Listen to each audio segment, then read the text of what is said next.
తిరుమలలో ఆనంద నిలయంలో ఉన్నటువంటి స్వామివారి మూల విరాట్ వక్షస్థలంపై స్వర్ణలక్ష్మీదేవి కొలువై ఉంది. ఇలా స్వామివారి వక్షస్థలంపై ఉన్నటువంటి స్వర్ణలక్ష్మిని వ్యూహలక్ష్మి అని కూడా పిలుస్తారు. ఈ స్వర్ణలక్ష్మి విశిష్టత ఏమిటంటే, స్వామివారి మూల విరాట్ వక్షస్థలంపై స్వర్ణలక్ష్మి విగ్రహాన్ని భగవత్ రామానుజుల వారు ప్రతిష్ఠించారు. ఈ స్వామి సాక్షాత్ వెంకటనాథుడు అని స్వామివారికి శంకు చక్రాలను పచ్చకర్పూరాన్ని రామానుజుల వారు ఏర్పాటు చేశారు. స్వామివారి వక్షస్థలంపై స్వర్ణలక్ష్మిని ప్రతిష్ఠించారు. అమ్మవారు స్వామివారి వక్షస్థలంపై ఉండటం వల్ల ప్రతి శుక్రవారం అమ్మవారికి ప్రత్యేక అభిషేకాలు చేసిన తరువాత స్వామివారికి కూడా అభిషేకం చేస్తారు.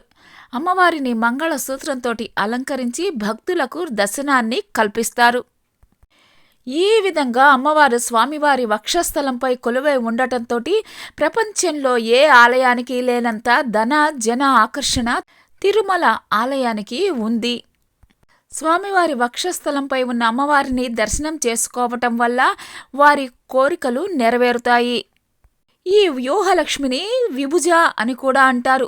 సాధారణంగా 4 భుజాలతోటి దర్శన భాగ్యం కలిగించే మహాలక్ష్మీదేవి శ్రీవారి వక్షస్థలంలో ఉండగా 3 భుజాలతోటే దర్శనం ఇస్తుంది. కాబట్టి త్రిభుజ అని పిలుస్తారు. ఈ వ్యూహలక్ష్మికి ప్రతి శుక్రవారం రోజు పసుపుతోటి అభిషేకం చేస్తారు. అభిషేకం తర్వాత అమ్మవారిని అలంకరిస్తారు. స్వామివారికి కూడా అభిషేకం తర్వాత పచ్చకర్పూరం అలంకరిస్తారు. అనంతరం స్వర్ణాభరణాలు పుష్పమాలలతోటి అలంకరించిన తరువాత భక్తులకు దర్శనానికి అనుమతిస్తారు. మహాలక్ష్మి అమ్మవారు మాంగళ్యంతో మనకు దర్శనం ఇస్తారు కాబట్టి శ్రీవత్సం అని పిలుస్తారు. శ్రీ వెంకటేశ్వర స్వామివారి హృదయంపై కొలువున్న శ్రీ వ్యూహలక్ష్మి అమ్మవారి పసుపు అచ్చు ఇది వరకు భక్తులందరికీ లభించేది.